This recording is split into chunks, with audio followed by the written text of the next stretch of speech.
പറയാം ഇപ്പോൾ സമയം രാത്രി 8 മണി. ഒരു കാക്ക് വിളിച്ചിട്ട് ഭയങ്കര ചൂടല്ലേ. ഇവിടെ അപ്ലൈമല റോഡിൻ്റെ അടുത്ത് ഭയങ്കരമായിട്ട് പൈപ്പ് പൊട്ടി വെള്ളം പോകുന്നുണ്ട്, നിങ്ങൾക്ക് എന്താ തീരെ ഉത്തരവാദിത്തം ഇല്ല എന്നൊക്കെ പറഞ്ഞിട്ട് ഭയങ്കര ചൂടാവില്ല. ഈ ഒരു കേസ് പറഞ്ഞ് നമ്മളെ പല ആളുകൾ വിളിക്കുന്നുണ്ട് കേട്ടോ. അവർക്കൊക്കെ ഒരു ക്ലാരിഫിക്കേഷൻ കൊടുക്കുന്നതിന് വേണ്ടിയിട്ടാണ് നമ്മളിപ്പോൾ ഈ വീഡിയോ ചെയ്യുന്നത്. എയർ വാൾവ് ലീക്ക് ആയതുകൊണ്ട് കേട്ടോ ഈ വെള്ളം ഇങ്ങനെ പോയിക്കൊണ്ടിരിക്കുന്നത്. ഇത് പരപ്പനങ്ങാടിയിൽ നിന്ന് വരുന്നത്, അതായത് മുനിസിപ്പാലിറ്റിൻ്റെ കീഴിലുള്ള വാട്ടർ അതോറിറ്റിയിലെ ലൈനാണ് ഇവിടെ ലീക്ക് ആയിട്ടുള്ളത്. പല ആളുകളും വിചാരിക്കുന്നത് തന്നല പഞ്ചായത്തിലെ ജലനിധിയുടെ വെള്ളമാണെന്നൊക്കെ പറഞ്ഞിട്ടാണ് നമ്മളിങ്ങനെ വിളിച്ചുകൊണ്ടിരിക്കുന്നത്. നമ്മളിവിടെ എത്തിയ സമയത്ത് നമ്മളെ വെന്യൂരിലെ സാമൂഹ്യ പ്രവർത്തകനായ സൈലാവിതാക്കൻ്റെ ഒരു വ്യത്യസ്തമായിട്ടുള്ള ഒരു പ്രതിഷേധങ്ങൾ ഉണ്ടായിട്ടാ ഇതിനെതിരെ. കറണ്ടുമില്ല. അപ്പൊ ഇങ്ങനെ കുളിക്കാൻ അന്വേഷിച്ചപ്പോഴാണ് ഞാൻ സുഹൃത്തിനോട് ചോദിച്ചത് ഒന്ന് കുളിക്കാൻ പറ്റിയ വീട്ടിൽ. അപ്പോൾ പറഞ്ഞു ഇവിടെ ഇങ്ങനെ ഒരു പുതിയ ഷവർ സംവിധാനമുണ്ട്, മറ്റേ കേരള വാട്ടർ അതോറിറ്റിന്റെ ഭാഗമായിട്ട് ഷവറുണ്ട്. ഇത് അപ്പൊ അത് 5-6 മാസം ആയിക്കണല്ലോ ഇങ്ങനെ. പക്ഷെ ആരും ഉപയോഗപ്പെടുത്തണില്ല, ആരും കുളിക്കണില്ല. അപ്പൊ അത് ഉപയോഗപ്പെടുത്താം. നമ്മള് ഒരു പ്രതിഷേധമാണ് വാട്ടർ അതോറിറ്റിനോടുള്ള.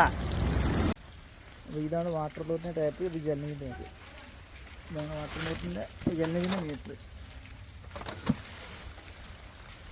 ഇതൊരു വീട്ടിൽ ഇതാണ്. ഇതിലിപ്പോൾ വാട്ടർ അതോറിറ്റിയിൽ ഇപ്പോൾ വെള്ളം വന്നുകൊണ്ടിരിക്കുന്നുണ്ട്. ഇതെന്താ ജലനിധി വെള്ളമില്ല.